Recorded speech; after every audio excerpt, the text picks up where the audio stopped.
జై1 టీవీకి స్వాగతం. సికింద్రాబాద్ బన్సీలాల్పేట్ డివిజన్ బోలక్పూర్ కృష్ణానగర్ కాలనీలో నిర్వహించిన షెడ్యూల్ కులాల హక్కుల పరిరక్షణ సంఘం ఆధ్వర్యంలో పౌర హక్కుల దినోత్సవం అవగాహన సదస్సు నిర్వహించారు. ఈ కార్యక్రమంలో భాగంగా షెడ్యూల్ కులాల హక్కుల పరిరక్షణ సంఘం రాష్ట్ర అధ్యక్షులు డి సుదర్శన్ బాబు గారు ప్రసంగించారు. ఆ విశేషాలు ఇప్పుడు విందాం.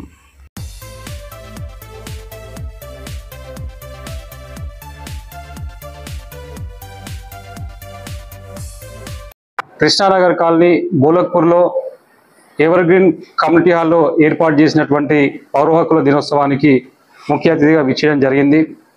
వారికి ధన్యవాదాలు తెలియజేస్తున్నాను.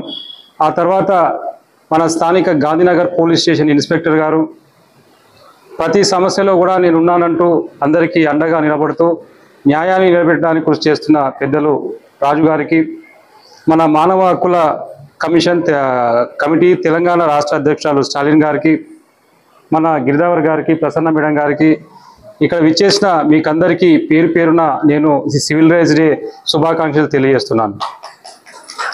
ఈ సివిల్ రైట్స్ డే అనేది 2001లో మనకు ఉమ్మడి రాష్ట్రం ఉన్నప్పుడు చంద్రబాబు నాయుడు గారు ముఖ్యమంత్రిగా ఉండే.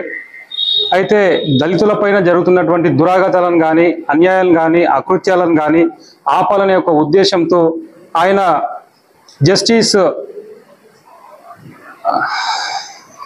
చేయడం జరిగింది. ఆయన ఏకసభ్య కమిషన్గా ఉండి తెలంగాణ, ఏపీ, రాయలసీమ మొదలైన ప్రాంతాలన్నీ తిరిగి ఈ అంటరానితనం కానీ, వివక్షతను కానీ రూపుమాపడానికి కొన్ని గైడ్లైన్స్ను, కొన్ని సిఫారసును మన రాష్ట్ర ప్రభుత్వానికి ఇవ్వడం జరిగింది. ఆ సిఫారసుల ప్రకారము జస్టిస్ పున్నయ్య గారి సిఫారసుల ప్రకారము అక్టోబర్ 1, 2021 నాడు జరిగినటువంటి క్యాబినెట్ సమావేశంలో జస్టిస్ పున్నయ్య గారు ఇచ్చినటువంటి ఒక సిఫారసు మేరకు 128వ జీవోను అప్పటి రాష్ట్ర ప్రభుత్వం విడుదల చేయడం జరిగింది. ఈ యొక్క జీవో నవంబర్ 21, 2021 నుండి అమల్లోకి రావడం జరిగింది. ఆ జీవో ప్రకారమే మనం ఈ పౌర హక్కుల దినోత్సవాన్ని ఏర్పాటు చేసుకుంటున్నాము.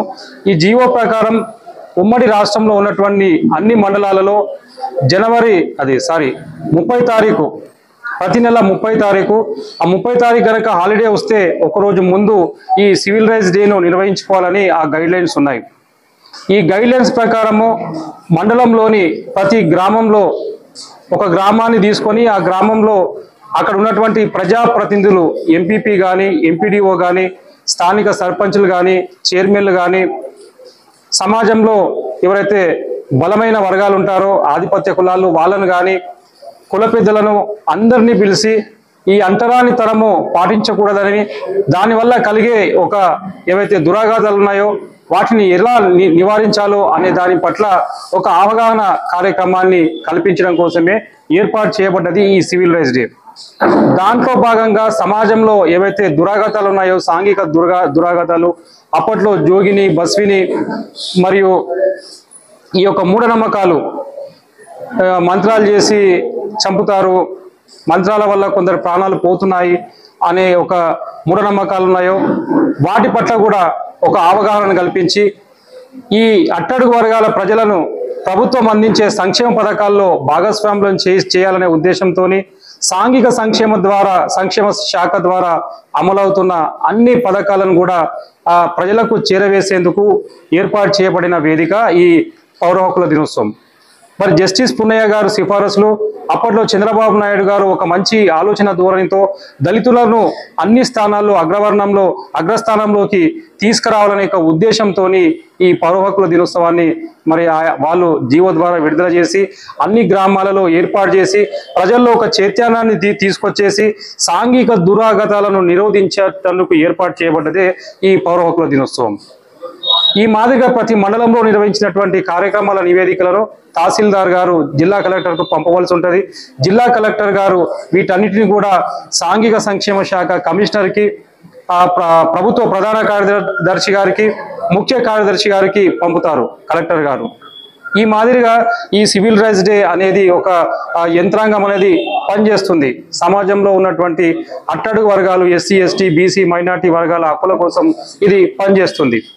మరి ముఖ్యంగా మనకు ఈ అంటరానితనం వివక్షత అనేది మనకు వచ్చినప్పుడు ముఖ్యంగా గుర్తొచ్చేది మన బాబాసాహెబ్ అంబేద్కర్ గారు, భారతరత్న పూజ్యులు మన బాబాసాహెబ్ అంబేద్కర్ గారు. బాబాసాహెబ్ అంబేద్కర్ గారు అప్పట్లో రాజ్యాంగంలో ఆర్టికల్ 17ను రాశారు. ఈ ఆర్టికల్ 17 ద్వారా ఎవరైనా సరే అంటరానితనాన్ని పాటిస్తే గనక అది ఖచ్చితంగా శిక్షార్హమైన నేరమని ఆర్టికల్ 17 సూచిస్తుంది. ఆర్టికల్ 17 ద్వారా మనకు స్వాతంత్రం వచ్చిన తర్వాత 1950లో రాజ్యాంగం అమల్లోకి వచ్చింది. రాజ్యాంగం అమల్లోకి వచ్చిన తర్వాత 1955లో అంటరాని తరాల నిరోధక చట్టం అనేది మరి అప్పట్లో ఏర్పాటు చేయడం జరిగింది. దాని తర్వాత protection of civil rights act వచ్చింది. అయితే ఈ చట్టాల్లో ఉన్నటువంటి శిక్షలు చాలా తక్కువగా ఉన్నాయి. 100 నుంచి 500 రూపాయల ఫైను, నెల నుంచి 6 నెలల కాలమే శిక్షలు ఉండేటివి అంటరానితనం పాటించిన వాళ్లకు. దాని ద్వారా ఏం జరిగిందంటే శిక్షలు తక్కువ ఉండడం వల్ల దేశం మొత్తంలో ఈ యొక్క కులపరమైన హింస, కులపరమైన దాడులు బలహీన వర్గాలపైన జరుగుతూ వచ్చాయి. ఖైతాపూర్ కానీ, కారంచేడు కానీ, బెల్చి, ఇలా లక్ష్మీపూర్ బాతే దేశం మొత్తంలో అనేక హత్యలు, దమనకాండ దళితులపైన జరిగిన దృష్ట్యా మరి అప్పట్లో 1989లో ఎస్సీ ఎస్టీ ఎంపీలంతా కూడా కలిసి పార్లమెంటును స్తంభింపజేశారు. అప్పట్లో విపి సింగ్ గారు దేశానికి ప్రధానమంత్రిగా ఉన్నారు. ఈ నిరసనను చూసి ఆయన మరి ఎస్సీ ఎస్టీల రక్షణకు ఒక బలమైన చట్టం అవసరం ఉందని చెప్పేసి ఆ చట్టానికి రూపకల్పన చేయాలని చెప్పేసి ఆయన పురమాయించడం జరిగింది. విపి సింగ్ గారి హయాంలో ఈ ఎస్సీ ఎస్టీ అత్యాచార నిరోధక చట్టం 89 అనేది మరి సెప్టెంబర్ 9 నాడు 1980 నాడు ఇది ఆ పార్లమెంట్లో ఆమోదించబడ్డది. ఆ తర్వాత జనవరి 30 నుండి ఇది అమల్లోకి వచ్చింది. 1990 జనవరి 30 నుండి ఎస్సీ ఎస్టీ అట్రాసిటీస్ యాక్ట్ అనేది అమల్లోకి వచ్చింది. ఈ యాక్ట్ ప్రకారం ఎవరైనా ఉద్దేశపూర్వకంగా ఎస్సీ ఎస్టీలు కారివారిని కులం పేరుతో దూషించిన, వాళ్ళను వేధించిన, వాళ్ళు నడిచే దారిని అడ్డగించిన, వాళ్ళ ఇళ్ల ముందర చెడు పదార్థాలను వేసిన, పంట పొలాలను ఆక్రమించిన, తప్పుడు కేసులు బనాయించిన, ఆ మహిళలను మరి సెక్సువల్గా దాడి చేసిన, మర్డర్ చేసిన, ఈ మాదిరిగా అనేక రకాలైన ఏవైతే హింసాగతమైన చర్యలు ఉన్నాయో వాటికి పాల్పడితే వాళ్ళని శిక్షించేందుకు SC ST atrocity act 1989 POA యాక్ట్లో అనేక సెక్షన్లు ఉన్నాయి. ఈ శిక్షలతో పాటు వాళ్ళకి న్యాయ సహాయం అందించాలని చెప్పి కూడా ఎన్నో ప్రొవిజన్స్ ఉన్నాయి. దీంతో పాటు వాళ్ళకి రీహాబిలిటేషన్ అమౌంట్ కూడా ఇస్తున్నారు. ఎస్సీ ఎస్టీ కేసు ద్వారా ఎవరైతే బాధితులు మరి బాధపడుతున్నారో ఆ సెక్షన్ల ప్రకారం వారికి ప్రభుత్వం వెంటనే ఒక 3 నెలల కాలం లోపల ఆ నేరాన్ని అనుసరించి వాళ్ళకి ఒక రిలీఫ్ అమౌంట్ కూడా ఇవ్వాలని ఎస్సీ ఎస్టీ POA యాక్ట్లో గైడ్లైన్స్ ఉన్నాయి. మరి ఈ మాదిరిగా ఒక బలమైన చట్టము, ఈ చట్టాన్ని దుర్వినియోగం చేయకుండా మరి ఎప్పుడైతే ఇలాంటి నేరాలు జరుగుతాయో వాటిని నిరోధించడానికి మన ప్రభుత్వ యంత్రాంగం మరి ముఖ్యంగా మన పోలీస్ వ్యవస్థ ఉంది. మన రాజుగారు పోలీస్ ఇన్స్పెక్టర్ గాంధీనగర్కి, మరి అదే మాదిరిగా తహసీల్దార్ గారు ఉన్నారు. మరి వీళ్ళందరూ కూడా మన బడుగు బలహీన వర్గాల అభ్యున్నతి కోసం, సంక్షేమం కోసం పనిచేస్తున్నారు. కాబట్టి అలాంటివైనా ఉంటే మనం ఇమ్మీడియట్గా మన అధికారుల దృష్టికి తీసుకెళ్లవలసిన అవసరం ఉంది. ఇక వీరికి ఒక న్యాయ సహాయం కానీ లేదా ఈ చట్టం పట్ల ఏవైనా అనుమానాలున్నా, సందేహాలున్నా వాటిని నివారించడానికి మాలాంటి సంఘం ఉంది, ఎస్సీ రైట్స్ ప్రొటెక్షన్ సొసైటీ సంఘం. నేను జిల్లా విజిలెన్స్ అండ్ మానిటరింగ్ కమిటీ మెంబర్గా కూడా పనిచేస్తుంటాను.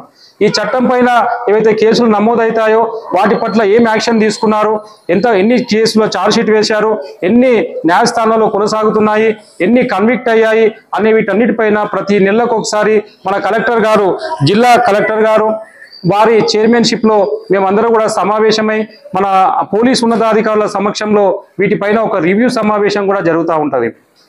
కాబట్టి మిత్రులారా, ఏదైనా ఎలాంటి ఎస్సీ ఎస్టీ అట్రాసిటీ చట్టం కావచ్చు, లేదా మహిళలకు సంబంధించిన ఇష్యూ కావచ్చు, అత్తాకుడల ఇష్యూ కావచ్చు, ఏదున్నా కానీ మనము మన లోపలనే పెట్టుకొని బాధపడకుండా మనకు సహాయం చేసే అధికారులు ఉన్నారు. ఇంకో విషయం, సీనియర్ సిటిజన్లు ఎవరైతే మహిళలు ఉన్నారో వాళ్ళ కోడళ్ళు చూడకపోయినా కోడళ్లపైన కొడుకులపైన ఫిర్యాదు చేసే చట్టం కూడా ఉంది. మన ఆర్డీఓ గారి సమక్షంలో దానికి ప్రత్యేక కోర్టు గైడ్లైన్స్ అన్నీ ఉన్నాయి.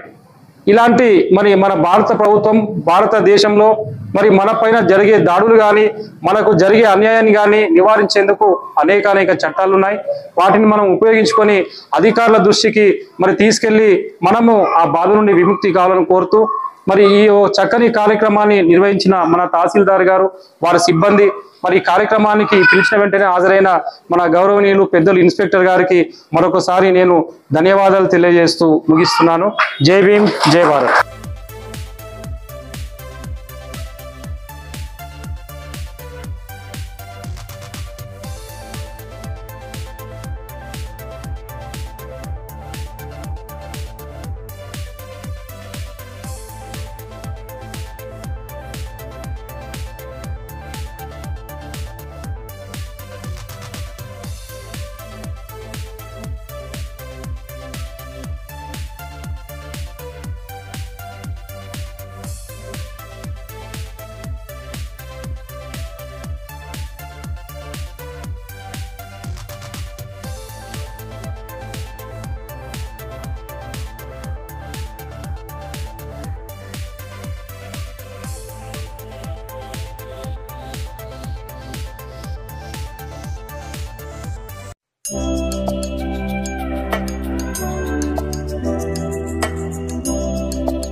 Sorry, it's DJ.